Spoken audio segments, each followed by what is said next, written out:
The vast chamber of the Galactic Council on Ardeen Prime gleamed with an otherworldly light. Crystalline structures jutted from the ceiling, refracting the ambient illumination into prismatic patterns across the polished obsidian floor. Admiral Jake Morrison stood at the back of the human delegation, his weathered face impassive as he observed the proceedings. 3 years into humanity's probationary membership in the Council, and he still felt like an interloper in this gathering of the galaxy's oldest civilizations. Lisa Carter, Earth's lead diplomat, stood at the speaker's podium, her voice steady despite the rising tension. Her dark hair was pulled back in a severe bun, emphasizing her sharp features and the determined set of her jaw. At 42, she had already served 15 years in the diplomatic course, but nothing in her extensive experience had prepared her for negotiating with beings whose civilizations had spanned millennia before humans had even discovered fire. "Esteemed delegates," Lisa continued, her amplified voice echoing through the chamber, "Earth and her colonies respectfully request reconsideration of the proposed military reduction mandate. Our defensive fleet serves primarily as a deterrent against the scourge raids that continue to plague our outer settlements. The suggested 60% reduction would leave millions of human colonists vulnerable to—" "The Council has deliberated sufficiently on this matter," interrupted Zithar, the crystal speaker who served as the Council's primary voice. The being's translucent body pulsed with internal light as it spoke, each word accompanied by a different hue. Today, the dominant color was a cold blue that cast an icy glow across the chamber. "Humanity's military expansion exceeds the parameters established for junior species. The mandate stands." Admiral Morrison's jaw tightened. He exchanged a glance with Lisa, who gave an almost imperceptible shake of her head. "Not yet," her expression said. There was still room for negotiation. Still a chance to preserve what humanity had built since venturing beyond the solar system. "Speaker Zithar," Lisa said, maintaining her diplomatic composure, "we acknowledge the Council's authority in regulating interstellar affairs. However, I must emphasize that human colonies have experienced 17 scourge incursions in the past standard year alone. Our military presence is purely defensive and scaled proportionally to— Your species constructs warships at 14 times the approved rate for probationary members," cut in Admiral Vexmore, the military representative of the Heliar Concordat. The insectoid being's mandibles clicked in what Morrison had come to recognize as a gesture of contempt. "Furthermore, your colonies expand beyond your allocated sectors. The Council's mandate addresses both infractions." Lisa took a measured breath. "Admiral Vexmore, with respect, the Council's allocation formula fails to account for humanity's rapid population growth. We seek only to provide safe havens for our people and secure the trade routes that benefit all Council species. Your explanations grow tiresome." "Diplomat Carter," Vexmore responded, antennae twitching in irritation. "Humanity was granted membership despite significant reservations from elder species. Your continued defiance of established quotas only confirms those initial concerns." From his position at the back of the chamber, Morrison studied the assembled delegates. 53 species represented, most watching the proceedings with detached curiosity. A few, primarily the younger spacefaring races, showed signs of discomfort or sympathy. But the core elder species, those who held the real power in the Council, remained impassive or openly hostile. "The Council will now vote on Implementation Directive 4287, announced Zithar, its crystalline body shifting to a deeper blue. "The directive requires all human military vessels exceeding Class 3 displacement to be decommissioned or surrendered to Council oversight within 1 standard year. Additionally, human colonial expansion will be restricted to currently occupied systems for a probationary period of 50 standard years." Lisa's shoulders tensed almost imperceptibly. 50 years of stagnation would cripple humanity's growth at a critical juncture in their development. They had only begun to establish a foothold in the galaxy, and already the Council sought to clip their wings. The voting process was swift and decisive. Morrison watched as the illuminated panels before each delegation flickered with their decisions. The outcome was never really in doubt. 41 in favor, 8 abstentions, and only 4 votes against the directive. The council had spoken. The directive passes, Stha announced, pulses of satisfied amber now mixing with the blue. Implementation will commence immediately. The human delegation is instructed to prepare transition protocols for council review within 30 cycles. Lisa gripped the edges of the podium, her knuckles white. Speaker Zithar, members of the council, I implore you to reconsider. This directive will cause immense hardship for... The matter is settled. Diplomat Carter, Stha interrupted, its tone final. The council has been more than generous in its accommodations for your species' irregular development patterns. Further discussion is unnecessary. A heavy silence fell over the chamber. Morrison could feel the weight of the moment, the culmination of years of mounting frustrations. He had warned Earth's leadership about this possibility, had cautioned that the Council's seemingly benevolent oversight masked a deeper agenda, keeping emerging species dependent and subordinate.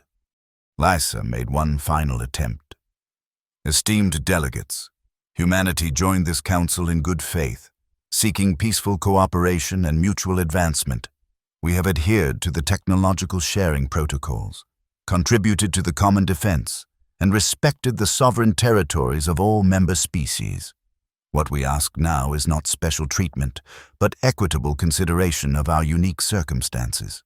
Several delegates shifted uncomfortably, but Zithar remained unmoved. Your appeals are noted. Diplomat Carter, but the Council's decision stands. Humanity must learn its place in the galactic order. Its place. The words hung in the air, laden with condescension. Morrison had heard enough. With measured steps, he walked forward to join Lisa at the podium. His dress uniform, adorned with the insignia of Earth's United Fleet, seemed suddenly constraining, a symbol of the very restrictions the Council sought to impose. Admiral Morrison, Stha acknowledged, its crystalline form pulsing with faint irritation at this breach of protocol. The military representative has no standing to address the Council during diplomatic proceedings. Morrison ignored the rebuke. I speak not as a military representative, but as a citizen of Earth and her colonies. His voice, deep and resonant, carried throughout the chamber without amplification. Years of command had taught him how to make himself heard. For 3 years, we have attempted to integrate into this council. For 3 years, we have endured patronizing restrictions, arbitrary quotas, and thinly veiled contempt. A murmur swept through the assembled delegates. This departure from diplomatic niceties was unprecedented. Admiral, Lisa whispered urgently, we haven't exhausted all diplomatic channels. Morrison gave her a grim smile. Yes, we have, Lisa. They've made their position clear. He turned back to address the council. Humanity did not traverse the stars to become vassals. We came seeking equals, partners in the great endeavor of civilization. Instead, we found a hierarchy determined to keep newcomers subordinate, regardless of their potential or their needs. This is most irregular. Its blue coloration now shot through with angry red pulses. The human delegation will respect council protocols or be removed from these proceedings. That won't be necessary, Morrison replied, his tone level. With deliberate movements, he unpinned the council insignia from his uniform, a stylized galaxy rendered in precious metals, and placed it on the podium. The metallic clink echoed in the sudden silence. Effective immediately, Earth and her colonies withdraw from the Galactic Council. We will chart our own course among the stars. The chamber erupted into chaos. Delegates rose from their seats, voices raised in a cacophony of different languages as translation systems struggled to keep pace. Lisa stared at Morrison, shock giving way to a complex mix of emotions, fear Certainly, but also a glimmer of what might have been relief, or even hope. "Admiral, do you realize what you've done?" she asked, her voice barely audible above the commotion. Morrison nodded, his expression solemn but resolute. "I've given us a chance. Lisa, out there, among the stars, we'll find our own way, without their restrictions, without their condescension. It won't be easy. But when has humanity ever chosen the easy path?" Sithar's form now pulsed with bright, angry red. "This withdrawal violates 17 separate provisions of the membership accord. The consequences for Earth will be severe." Morrison turned to face the crystal speaker directly. "No, Sithar, they won't be. Because you've shown us exactly what we needed to see. That in your eyes. We will never be equals, only subjects." He offered a crisp military salute to the chamber at large. "Humanity leaves this table, but we do not leave the galaxy. Remember that in the cycles to come," as Morrison and Lisa led the human delegation from the council chamber, a profound silence fell over the assembled representatives of the galaxy's eldest civilizations. None moved to stop them.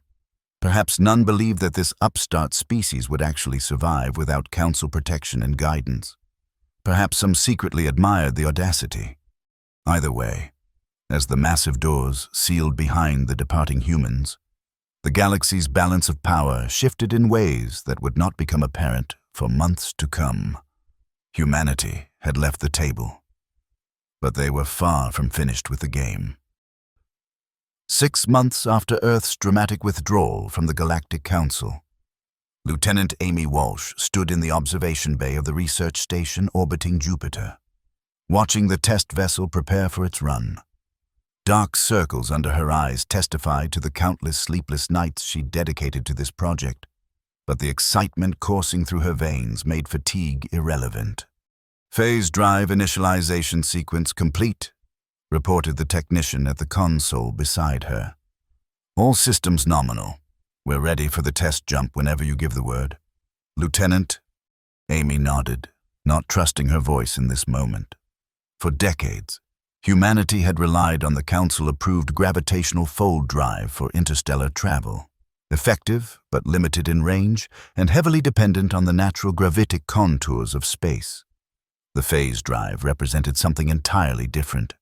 A human innovation that could potentially rewrite the rules of space travel. If it worked. She activated her comlink. "Control to test vessel Prometheus. You are cleared for phase initiation. Good luck, Commander." "Acknowledged. Control," came the steady reply. "Initiating phase sequence in 3, 2, 1. The sleek vessel seemed to shimmer, an iridescent halo forming around its hull. For a breathless moment, nothing else happened. Then, with a flash of blue-white light that momentarily overwhelmed the observation bay's filters, the ship vanished. Silence fell over the control room. Amy's heart pounded in her chest as she watched the tracking displays. According to their calculations, the Prometheus should reappear near Saturn's orbit, a modest jump by interstellar standards, but revolutionary if achieved using the principles she'd helped develop. "No contact with target vessel," the tracking officer reported, tension evident in his voice. Seconds stretched into a full minute. "Still no— Wait!" He straightened in his chair. "I'm getting a signal. It's the Prometheus. They've emerged precisely at the designated coordinates." The control room erupted into cheers and applause. Amy closed her eyes briefly, relief washing over her in a dizzying wave. When she opened them again, Admiral Morrison was standing beside her, his weathered face split by a rare smile. "Congratulations, Lieutenant Walsh," he said, his voice carrying easily over the celebration. "You've just changed everything." Amy managed a shaky smile in return. "It was a team effort, sir, and we've only proven the concept. There's still months of refinement ahead before we can scale it up for practical application." Morrison nodded, his gaze drifting to the main view screen where the Prometheus was now visible as a distant point of light near Saturn. How long before we can outfit a colony ship? 6 months. Minimum, Amy replied, already mentally calculating resource allocations and testing schedules. But sir, even when we do, where would we go? After withdrawal, the Council made it clear that any expansion beyond our current systems would be considered an act of aggression. The Admiral's expression hardened. The Council's threats only have power if we continue to play by their rules. Lieutenant, we don't answer to them anymore. He gestured toward the view screen. What you've accomplished here isn't just a new drive system, it's freedom. Freedom from Council-controlled shipping lanes, from their monitored jump points, from their entire infrastructure of control. He turned to address the entire control room, his voice taking on the commanding tone that had rallied Earth's forces through previous crises. What happens here stays absolutely confidential. As far as any Council intelligence is concerned, this test never took place. The project officially remains theoretical. Understood? A chorus of affirmatives answered him. Everyone present understood the stakes. Since withdrawal, Earth had maintained a precarious independence, neither directly confronting the Council nor submitting to its demands. This technological breakthrough could tip that balance dramatically, in either direction. As the control room returned to work, Morrison drew Amy aside. There's someone I want you to meet. She's waiting in the conference room. Curious. Amy followed the Admiral through the station's corridors. In the conference room, a tall woman with silver-streaked black hair stood studying a holographic display of Jupiter's orbital infrastructure. She turned as they entered, fixing Amy with an appraising look. Lieutenant Walsh, this is Ambassador Claire Johnson, Morrison said. She's been building some interesting relationships on our behalf. Claire stepped forward, extending her hand. The Admiral undersells my work, as usual. I've been making friends with others who find the Council's oversight restrictive. Her handshake was firm, her smile genuine but calculating. Your breakthrough couldn't have come at a better time. Amy glanced between the two senior officials, suddenly aware that she had been drawn into something much larger than a drive system upgrade. What exactly is happening here? Claire exchanged a look with Morrison before responding. The Galactic Council maintains its power through technological monopolies and carefully managed dependencies. Member species are kept reliant on Council infrastructure, Council protection, Council approval. Her expression hardened.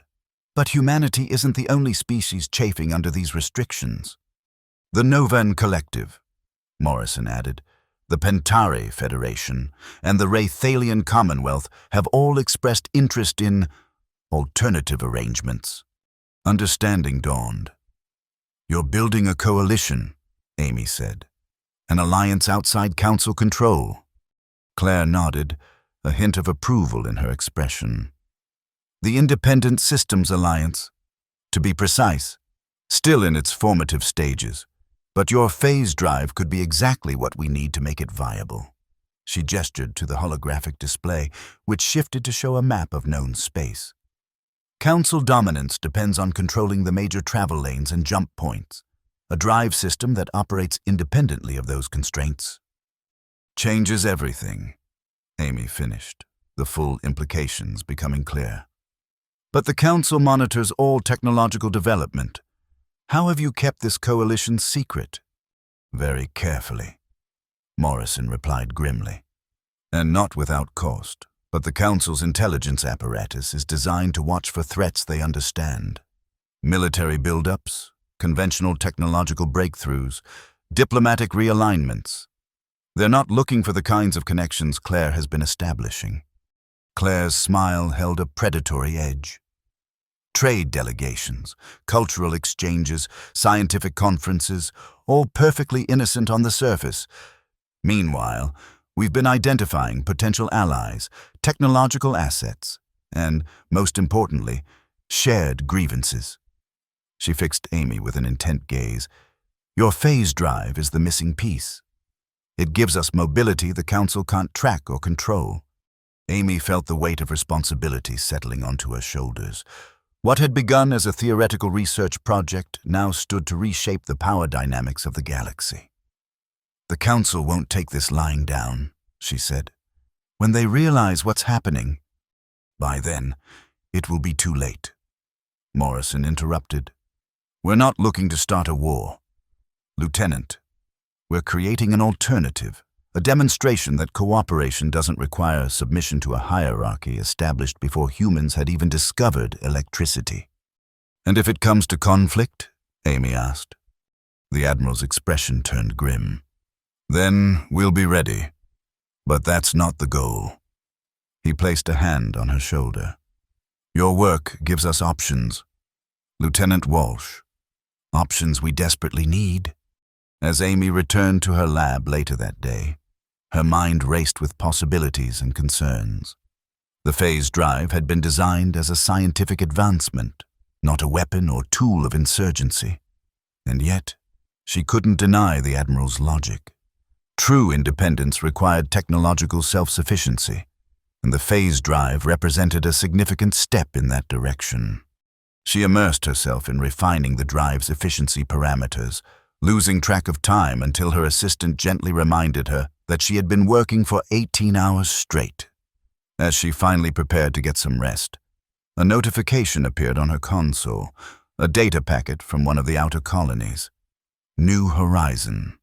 The message was brief and encrypted using the new protocols established after withdrawal. What it contained made Amy's exhaustion vanish instantly. The Colonial Engineering Team, led by Dr. Ben Harper and General Kate Phillips, had successfully replicated and improved upon several key technologies previously available only through Council channels. Agricultural symbiotes adapted for non-Earth biomes. Medical nanotechnology that worked without Council certification protocols. Energy generation systems independent of Council power grids. One by one, the dependencies that had kept human colonies reliant on Council infrastructure were being severed. The message concluded with a simple statement that sent a chill down Amy's spine despite its positive implications. "The nests are empty. The birds are learning to fly."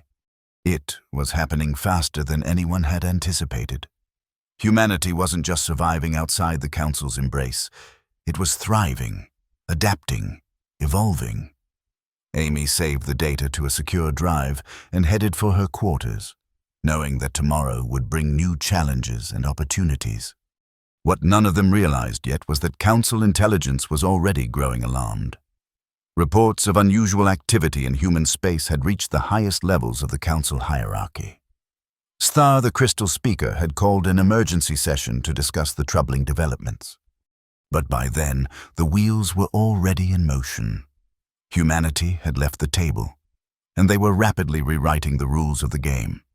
Admiral Vexmore's compound eyes gleamed with barely suppressed rage as he addressed the emergency council session. "The humans are violating technological containment protocols across all sectors. Their colonies are implementing unauthorized adaptations of Council-regulated technologies. This cannot be tolerated." Zethar's crystalline form pulsed with concerned amber and red hues. "Our intelligence suggests they have developed some form of unregistered propulsion system. 3 new settlements have been detected in previously uncolonized systems, well beyond their pre-withdrawal territory.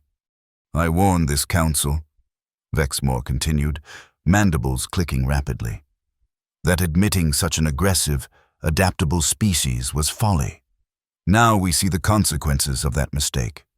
They must be brought back under control immediately, by force if necessary.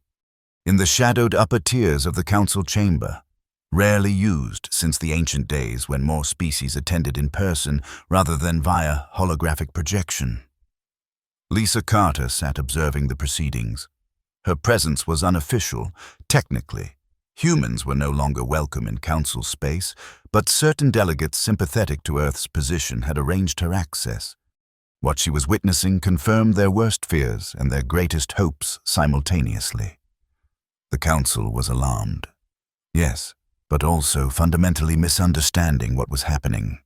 They viewed humanity's rapid adaptation as a security threat rather than a natural response to exclusion. Their instinct was to suppress rather than engage. Lisa slipped away before the session concluded, making her way through the less traveled corridors of the Ardan Prime Diplomatic Complex. In a secure communication room provided by the Pentari delegation, she established a quantum-encrypted link to Earth. They're rattled, she reported to the grim-faced leadership committee that appeared on the screen. Admiral Morrison sat at the center, flanked by representatives from Earth's united government and the colonial administrations. Vexmore is pushing for military intervention, and he's gaining support. The Council doesn't understand what we're doing because they can't conceive of development outside their framework. They see only threat, not opportunity. Morrison nodded, unsurprised. Then we're proceeding as planned. Ambassador Johnson has formalized preliminary agreements with the Novans, Pentari, and Wraithalians. Lieutenant Walsh's phase drive has been successfully implemented on 6 colonial vessels, with more in production. The foundations of the Independent Systems Alliance are taking shape. What about defense? Lisa asked, concern evident in her voice. If the Council moves against us militarily, we're prepared, Morrison assured her. Not in conventional terms. We could never match their fleet sizes. But Dr. Harper and General Phillips have adapted our technology in ways the Council won't expect. And we're not fighting alone anymore. Lisa absorbed this information, a complex mix of emotions crossing her face. She had spent her career believing in diplomatic solutions, in the possibility of peaceful coexistence within the galactic community. The path they were now on carried tremendous risks, and yet the alternatives seemed increasingly untenable. The vote on military action is scheduled for 20 cycles from now, she said finally. I'll remain here as long as possible to provide intelligence. But my position is becoming precarious. Several elder species are calling for the arrest of any human representatives found in Council space. Be careful, Morrison cautioned. Your insight is valuable, but not at the cost of your safety. If the situation deteriorates, withdraw immediately to the Pentari embassy. They've agreed to provide sanctuary if needed. Lisa nodded, a ghost of a smile crossing her lips. It's ironic. When we withdrew, I feared we were condemning ourselves to isolation. Instead, we've found more genuine allies than we ever had as Council members. Sometimes you have to leave the table to find out who your real friends are, Morrison replied. Safe travels, Diplomat Carter. Earth out? As the communication ended, Lisa sat for a moment in the quiet room, gathering her thoughts. The diplomatic corps had trained her to seek consensus, to find common ground even among vastly different species and cultures. Now she found herself a part of something that looked increasingly like rebellion. And yet, the principles remained the same, seeking partnership rather than dominance, cooperation rather than control, with renewed resolve. She made her way back toward the council chamber, where the debate over humanity's future continued unabated. Whatever came next, she would ensure that Earth's voice was heard, even if only from the shadows. Meanwhile, across the galaxy, on the frontier world of Tieti, a very different kind of preparation was underway. General Kate Phillips stood on a ridge overlooking the newly constructed shipyards, where vessels of unfamiliar design took shape beneath massive construction arrays. Beside her, Dr. Ben Harper studied readings on his datapad, his expression intense with concentration. The hybrid designs are performing beyond expectations in simulations, Harper reported, pushing his glasses up on his nose, an affectation he maintained despite corrective options being readily available. Novan crystal matrices integrated with our phase technology, Pentari shielding systems adapted to our hull configurations, and Wraithalian targeting systems that the Council has never encountered. These aren't just ships. Kate, they're a statement. Phillips nodded, her military bearing undiminished by the frontier setting. A statement needs an audience. Ben, and I think we're about to get one. She gestured toward her own datapad, which displayed a tactical assessment from the outer sensor arrays. Council scout vessels have been detected on the periphery of this system. They're being cautious, staying just outside conventional detection range, but they're definitely mapping our capabilities. Are we compromised? Harper asked, alarm evident in his voice. Not necessarily, Phillips replied, her tone calm but serious. This was always a possibility. The question is whether they've identified Tayeti as our primary production facility or if they think it's just another colonial outpost. She activated her comm unit. Security protocol, Sierra 9, all non-essential personnel to shelters, production crews to emergency stations. Throughout the valley below, the shipyard's activities shifted with practiced precision. Certain construction bays were suddenly obscured by holographic camouflage, while others, containing more conventional vessels, remained visible. If Council observers were watching, they would see a modest colonial development, perhaps pushing the boundaries of permitted technology, but nothing that warranted major concern. Hidden beneath that visible layer, the true scope of the operation continued unabated. The first fleet of the Independent Systems Alliance took shape, vessel by vessel, each incorporating technologies and approaches that the Council's rigid categorization systems would struggle to counter. How long until the flagship is ready? Phillips asked, her gaze fixed on the largest construction bay, where a vessel of unprecedented design was nearing completion. Harper checked his data. 4 days for essential systems, 7 for full combat readiness. Phillips' expression hardened. We may not have 7 days. Prioritize propulsion, weapons, and defensive systems. Everything else can be completed en route if necessary. As they made their way back to the command center, Harper voiced the concern that had been growing since the scout ships were detected. Kate, if the Council decides to move against us directly, then we'll face the consequences of our choices. She interrupted, her stride unfaltering. Every person here volunteered knowing the risks. We're building something unprecedented. Ben, a true alliance of equals, not a hierarchy of masters and supplicants. That's worth fighting for. Harper nodded, knowing she was right, but still feeling the weight of responsibility for the technologies he had helped develop. Technologies that might soon be tested in combat rather than the controlled environment of a laboratory. As they reached the command center, a priority communication was waiting. Admiral Morrison's face appeared on the main screen, his expression grave. General Phillips, Dr. Harper, the Council has voted. A punitive fleet has been dispatched to restore order in human space. Initial projections indicate they'll reach the Tayeti system in approximately 5 days. Phillips straightened, her military training asserting itself. Understood. Admiral, the ISA shipyard is accelerating production schedules. We'll be ready. Morrison's expression remained solemn. This isn't just about us anymore. General, the Novan, Pentari, and Wraithalian representatives have formally announced their withdrawal from the Council and declared support for the Independent Systems Alliance. The Council is treating this as full-scale rebellion. Then that's what we'll give them, Phillips replied, her voice steady. A rebellion they'll never forget.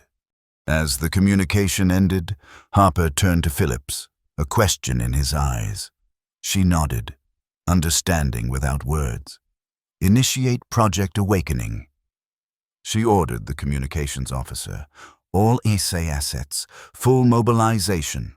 The time for hiding is over. Throughout human space and beyond, the encrypted command propagated across quantum channels. Colony ships revealed hidden armaments. Civilian vessels activated military-grade propulsion systems. Research stations transitioned to defense platforms. And in distant systems, their new allies did the same. The Independent Systems Alliance was about to face its first true test. The outcome would determine not just humanity's future in the galaxy, but potentially the nature of interstellar civilization itself. Admiral Vexmore stood on the command deck of the Implacable Justice, flagship of the Council's punitive expedition. Around him, officers from 7 elder species coordinated the movements of the impressive fleet, 172 vessels of varying classes. the largest military force assembled by the Council in over 3 centuries. "Status report," he demanded, compound eyes scanning the tactical displays. "We approach the Tahiti system, Admiral," responded his executive officer, a Thalaxian whose gelatinous form rippled with patterns indicating focused concentration. "Estimated arrival in 43 minutes. Scout vessels report minimal defensive preparations. The humans appear unaware of our approach." Vexmore's mandibles clicked in satisfaction. As expected, their sensor technology was always primitive by Council standards. Without access to our updates and refinements, they are effectively blind to our movements. He gestured toward the strategic display. "Deploy as planned. Heavy cruisers will establish a perimeter while the main battle group moves to orbital positions. Landing forces will secure the primary settlement and shipyard facilities." "And if they resist, Admiral?" the executive officer inquired. "Then they will be overcome," Vexmore stated flatly. "The Council has authorized all necessary measures to end this rebellion and restore proper order. The humans and their misguided allies must be reminded of their place in the galactic hierarchy." As the Council fleet approached its destination, a very different conversation was taking place aboard the New Horizon, the newly commissioned flagship of the Independent Systems Alliance. Admiral Jake Morrison stood before a diverse group of commanders, human, Novan, Pentari, and Wraithalian officers united by a common cause. "The Council fleet will arrive within the hour," Morrison stated, indicating the tactical display where the enemy formation was clearly visible. "They believe their approach is undetected, which gives us our first advantage." Lieutenant Amy Walsh, now serving as the New Horizons Chief Engineering Officer, spoke up. "The phase drive modifications are complete on all primary vessels. Targeting systems have been synchronized across the fleet. We're as ready as we'll ever be." "They outnumber us more than 3-1, observed Krell Voss, the Wraithalian commander whose reptilian features remained impassive despite the gravity of the situation. "Conventional engagement would be inadvisable." "Which is why we won't engage conventionally," Morrison replied with a grim smile. "General Phillips?" Kate Phillips activated a detailed simulation on the main display. "The Council's tactical doctrine has remained essentially unchanged for 2,000 years. Their overwhelming numerical superiority has never required innovation." The display showed the approaching Council fleet, its formation rigidly organized according to traditional deployment patterns. "They expect us to either surrender immediately or attempt to flee. They are not prepared for what we're actually going to do." The assembled officers watched intently as Phillips outlined the unprecedented strategy they had developed. Traditional space combat, as practiced by the Council, relied on predictable approaches, established firing patterns, and overwhelming force.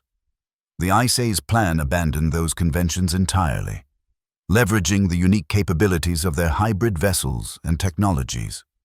"Questions?" Morrison asked when the briefing concluded. "Many," replied Sub-Archon Zella, the crystalline Novan representative, "but none that would alter our resolve. The collective stands with humanity in this endeavor." Similar affirmations came from the Pentari and Wraithalian commanders. Morrison nodded, feeling the weight of the moment. "Then to your stations.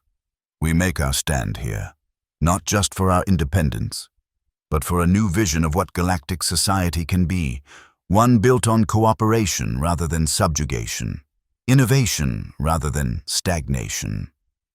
He drew himself to attention, offering a formal salute that was returned by every officer present, each in their species tradition. For the Alliance, as the Council fleet entered the Tahiti system, Admiral Vexmore's satisfaction grew. Long-range scans showed minimal defensive preparations, a handful of orbital platforms, a small group of what appeared to be colonial defense vessels gathering in a clumsy formation. Everything aligned with intelligence predictions about human military capabilities without Council support. "Pitiful," he remarked to his executive officer. "They've regressed even further than anticipated without access to Council technology." This will be resolved quickly. He activated the fleet-wide communication system. All vessels, proceed to Phase 2 deployment. Prepare to broadcast surrender demands on all frequencies. The response came not as a communication, but as a blinding flash of light that momentarily disrupted the implacable Justice's sensor arrays. When the systems recovered seconds later, the tactical situation had transformed completely. Where there had been only a scattered collection of apparently primitive vessels, dozens of warships now appeared, materializing from what seemed like nowhere. Their designs were unlike anything in the Council database. Hybrid configurations incorporating elements from multiple species technologies, but assembled in ways that defied conventional classification. Before Vexmore could issue new orders, these vessels vanished again in similar flashes of light, only to reappear at different coordinates, some disconcertingly close to Council ships. The orderly formation of the punitive fleet began to fragment as captains reacted independently to threats appearing without warning throughout their carefully arranged battle lines. "What is happening?" Vexmore demanded, his mandibles clicking rapidly in agitation. "How are they performing these maneuvers?" The Thalaxian executive officer's gelatinous form pulsed with patterns indicating extreme concern. "Unknown, Admiral. Their vessels appear to be using some form of localized phase technology that our sensors cannot track effectively. They're jumping in and out of normal space in micro-increments, attacking and repositioning faster than our targeting systems can respond." On the main display, Vexmore watched with mounting horror as the carefully orchestrated punitive expedition dissolved into chaos. Council vessels fired at targets that vanished before energy weapons could connect, only to be struck from unexpected vectors by weapons of unfamiliar design that bypassed standard shielding configurations. "Order all vessels to reform on the flagship," Vexmore commanded, struggling to regain control of the deteriorating situation. "Concentrated formation, overlapping fields of fire. We still possess overwhelming numerical superiority." But the numerical advantage meant little against an enemy that refused to engage according to established doctrine. The ISA fleet continued its erratic attack pattern. Individual vessels phasing in and out of conventional space, striking with precision and withdrawing before effective countermeasures could be deployed. Aboard the New Horizon, Admiral Morrison watched the battle unfold with intense concentration. "Status report," he requested, his voice calm despite the stakes. "Phase drive systems performing within optimal parameters," reported Lieutenant Walsh from her station. "All vessels maintaining coordination through quantum entanglement communications.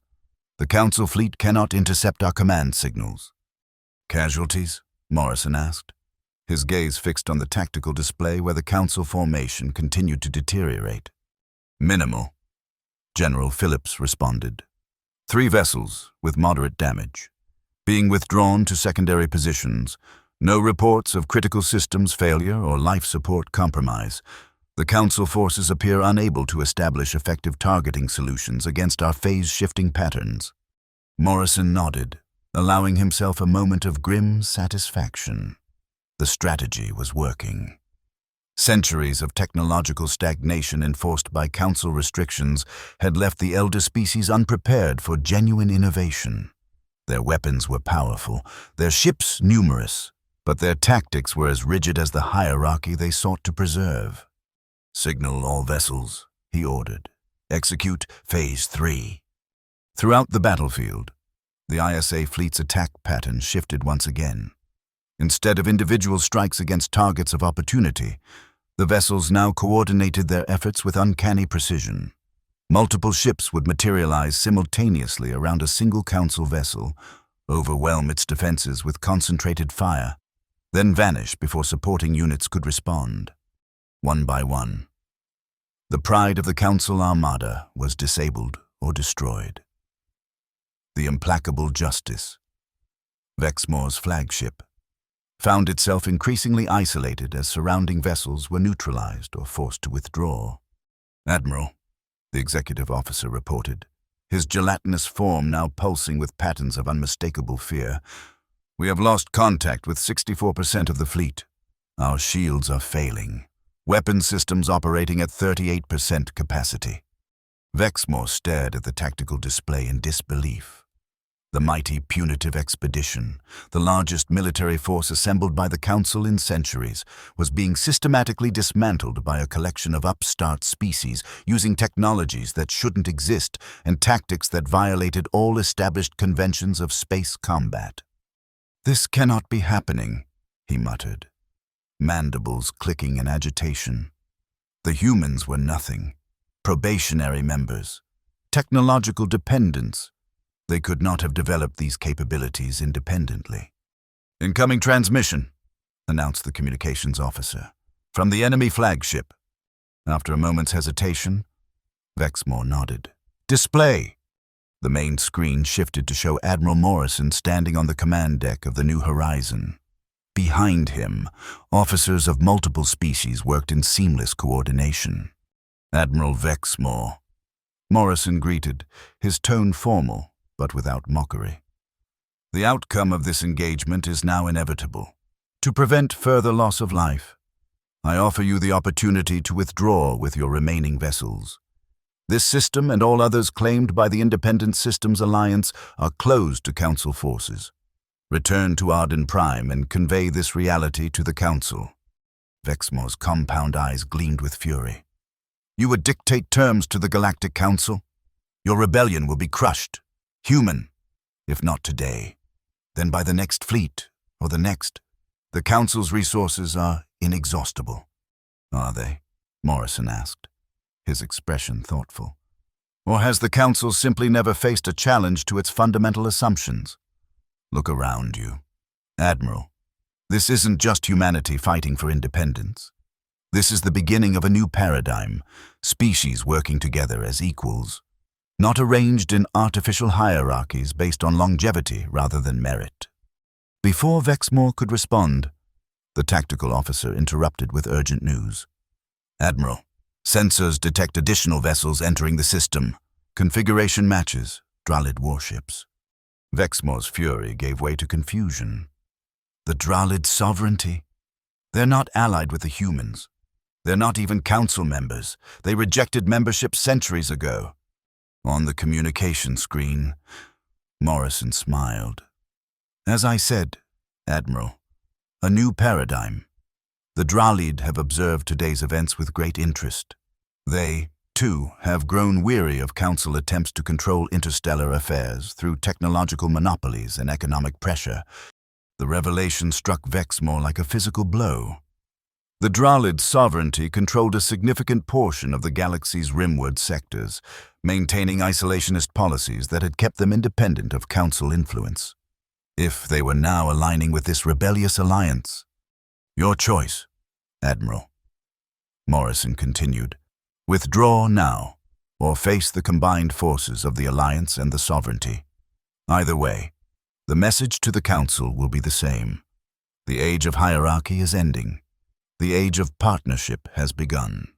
For a moment, Vexmore's mandibles clicked rapidly as he struggled with the decision. Pride and centuries of unquestioned superiority warred with the tactical reality before him. Finally, self-preservation won out. "We will withdraw," he stated, each word seeming to cause him physical pain. "But know this, human, the Council will not accept this outcome. This rebellion will be answered." Morrison's expression remained impassive. "It already has been, Admiral. Safe journey back to Arden Prime." As the communication ended, Vexmore issued the humiliating order for all remaining Council vessels to disengage and prepare for departure. The executive officer hesitated before speaking. "Admiral, what will we tell the Council?" Vexmore stared at the tactical display, where the victorious Icey fleet had formed up in a ceremonial pattern alongside the newly arrived Dralid vessels, a symbolic display of unity that would soon be reported across the galaxy. "The truth," he replied bitterly, "that everything has changed." The aftermath of the Battle of Tayeti reverberated throughout the galaxy with stunning speed. Quantum communications carried news of the Council fleet's defeat to every inhabited system. On Arden Prime, The council convened an emergency session, its normal protocols of measured deliberation abandoned in the face of unprecedented crisis. Zathar, the crystal speaker's form pulsed with chaotic, distressed colors as it addressed the assembled delegates. The reports are confirmed. Admiral Vexmore's expedition suffered a decisive defeat at Tayeti. Over 100 council vessels destroyed or disabled, the remainder forced to withdraw. The human-led rebellion now controls that entire sector. Murmurs of shock and concern swept through the chamber. For many species, particularly the younger members, this was the first time they had witnessed the council's authority successfully challenged. The implications were profound and potentially catastrophic for the established order. More disturbing still, Sthar continued, its crystalline body now showing deep red pulses of alarm, is the growing number of defections. Since news of the battle reached council space, 17 member species have formally announced their withdrawal and declared support for what they now call the Independent Systems Alliance. Most are younger members, but the Lathari Concord and the Zurian Moot, both with over a millennium of council membership, have also departed. "This contagion must be contained," declared the Heliar representative who had assumed Vexmore's position. "We must assemble a larger force, bring the full might of the council to bear on these rebels." "With what fleet?" countered the Thalaxian delegate, its gelatinous form rippling with patterns of skepticism. "The vessels lost at Tayeti represented nearly 40% of our ready combat strength. Many of our remaining ships are scattered throughout council space, maintaining order and protecting trade routes. To concentrate them for another punitive expedition would leave core systems vulnerable." The debate continued for days, growing increasingly fractious as the magnitude of the crisis became clear. It wasn't simply a military defeat, it was a fundamental challenge to the Council's legitimacy, to the hierarchical structure that had governed interstellar relations for millennia. Meanwhile, on New Terra, the newly designated capital world of the Independent Systems Alliance, a different kind of gathering was taking place. Representatives from 26 species, former council members, independent sovereignties like the Dralid, and previously unaligned civilizations drawn by the promise of a new approach to galactic cooperation convened to formalize the Alliance's structure and principles. In a chamber designed to emphasize equality rather than hierarchy, with delegates seated in a perfect circle rather than arranged by status or seniority. Lisa Carter addressed the historic assembly. "Distinguished representatives, allies, and friends," she began, her diplomatic training evident in her measured tone but infused now with genuine passion. "What brings us together is not merely opposition to council dominance, but a shared vision of what interstellar civilization can become, a community of equals, where cooperation is based on mutual respect rather than enforced compliance, where innovation is celebrated rather than controlled, and where the worth of a civilization is measured by its contributions rather than its age." Around the circle, delegates signaled their agreement, each according to their species' customs, the crystalline novans pulsing with harmonious colors reminiscent of Zathar, but warmer and more varied. The reptilian Wraithalians performing their subtle gesture of honor. The gelatinous Thalaxian defectors forming patterns of enthusiastic concurrence. "The charter before you," Lisa continued, "establishes the fundamental principles of our alliance. All member species retain full sovereignty over their internal affairs. Technological developments are shared equitably, with appropriate compensation for innovators, but without artificial restrictions designed to maintain dependencies. Military resources are contributed voluntarily for common defense, coordinated by a rotating command structure rather than permanently assigned to elder species." As the charter was formally ratified, Admiral Morrison watched from a position near the chamber's entrance, deliberately removing himself from the spotlight. This moment belonged to the diplomats, to those like Lisa who had worked tirelessly to transform a rebellion into a legitimate interstellar government. "Quite a change from the council chamber," observed Claire Johnson, who had joined him in his unobtrusive observation post. No crystal speaker dictating terms, no arbitrary distinctions between full members and probationaries. Morrison nodded, studying the proceedings with quiet satisfaction. This is what we left the table for, the chance to build something better. The council isn't finished, Claire cautioned. They've been sending diplomatic overtures to several alliance members, offering concessions, special status, technological access, anything to fracture our unity. Let them try, Morrison replied. The difference is that now, species have a choice. The Council no longer holds a monopoly on interstellar legitimacy. He glanced at Claire with a hint of amusement. I understand they've even approached Earth with offers of readmission, special provisions, accelerated status, generous colonial allocations. Claire raised an eyebrow. And? Our response was polite but firm. Humanity is committed to the Alliance. His expression grew more serious, not out of spite or lingering resentment, but because we genuinely believe this approach, partnership rather than patronage, offers a better future for all species. As the ratification ceremony concluded, Lisa approached them, her face showing the strain of intensive negotiations but also unmistakable satisfaction. It's done. 26 founding members, with protocols established for future admissions. The Independent Systems Alliance is officially born.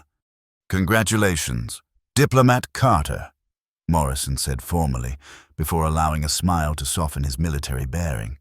Or should I say, Alliance Coordinator Carter. Lisa shook her head, though she couldn't entirely suppress a smile of her own. The title doesn't matter. What matters is that we've created something that can endure, something worth the risks we took. She glanced back at the chamber, where delegates continued to mingle, forming connections across species boundaries without the rigid protocols that had characterized council interactions. Something worth leaving the table for. 5 years after the Battle of Tayeti, Admiral Jake Morrison stood on the observation deck of the New Horizon 2, watching as a ship of unfamiliar design approached the Alliance's ceremonial flagship. The vessel's graceful lines suggested an aquatic evolution, its hull incorporating biological elements alongside advanced technological components, the distinctive architecture of the Myriad Collective, a species that had evolved in the methane oceans of a distant world. They're right on schedule, noted Lisa Carter, who had joined him for this historic occasion. The years had added silver streaks to her dark hair, but her eyes remained as sharp and determined as ever. The 48th member species to join the Alliance. Morrison nodded, feeling a profound sense of satisfaction. What had begun as humanity's defiant exit from an oppressive hierarchy had evolved into something far greater, a genuine alternative to the Council model, one that continued to attract new civilizations seeking partnership rather than subjugation. The Council sent another diplomatic mission last month, Lisa remarked. Their 5th attempt to negotiate a reconciliation between our organizations. And? The terms were more generous than ever.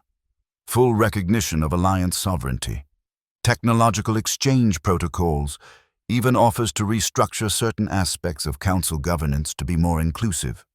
She smiled slightly. I almost felt sorry for their negotiators. They still don't understand that this isn't about getting a better seat at their table. It's about building a different table entirely. Morrison turned from the viewport to study his longtime colleague. Do you ever regret it? That day in the Council chamber when I removed my insignia? It was impulsive.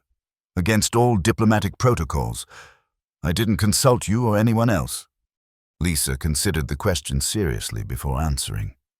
In that moment, I was terrified.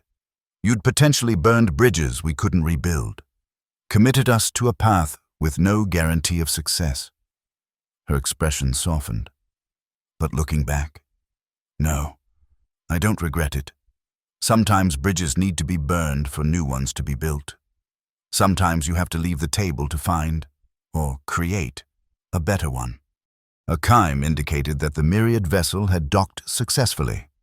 Soon its representatives would board the New Horizon to formalize their species' membership in the Alliance. a civilization that had observed both the Council and the Alliance for years before determining which better served their interests and values. As Morrison and Lisa made their way to the reception area, they passed Lieutenant Amy Walsh, now Dr. Walsh, head of the Alliance's Propulsion Research Division, deep in conversation with a Novan scientist. Their discussion animated as they compared notes on some new theoretical advancement. Nearby, Ambassador Claire Johnson conferred with representatives from 12 species, coordinating diplomatic initiatives in regions where Council influence was waning but Alliance presence remained limited. Her network of relationships, once developed in secret, now operated in the open, strengthening the connections between increasingly diverse member civilizations. In another section of the ship, Dr. Ben Harper and General Kate Phillips, both now serving on the Alliance's Technology Integration Council, supervised the installation of a new defense system that incorporated innovations from 8 different species, a testament to the collaborative approach that had become the Alliance's hallmark. Morrison observed these interactions with quiet pride. The path hadn't been easy. There had been further conflicts with the Council, internal disagreements within the Alliance, and countless challenges as they forged this new approach to interstellar civilization. But the fundamental vision had proven sound. Species could work together as equals, could share advancements rather than hoard them, could build security through cooperation rather than dominance. As they reached the formal reception chamber, Morrison paused at the threshold. The room was filled with representatives from dozens of species, former Council members, independent sovereignties, newly spacefaring civilizations, all gathered to welcome the newest addition to their growing community. Quite a different scene from that Council chamber on Arden Prime, Lisa observed, echoing his thoughts. Morrison nodded, taking in the diverse gathering. That day, I told Zathar that humanity was leaving the table but not leaving the galaxy. I don't think even I understood then what that would come to mean. Lisa smiled. Sometimes you have to leave to find out where you truly belong. Together, they stepped forward to welcome the Alliance's newest members, not as supplicants to be judged worthy of admission, but as equals joining a community built on mutual respect and shared purpose. The Council's fear had begun that day when humanity left their table. What they hadn't anticipated was how many others would choose to follow, not out of fear, but out of hope for something better.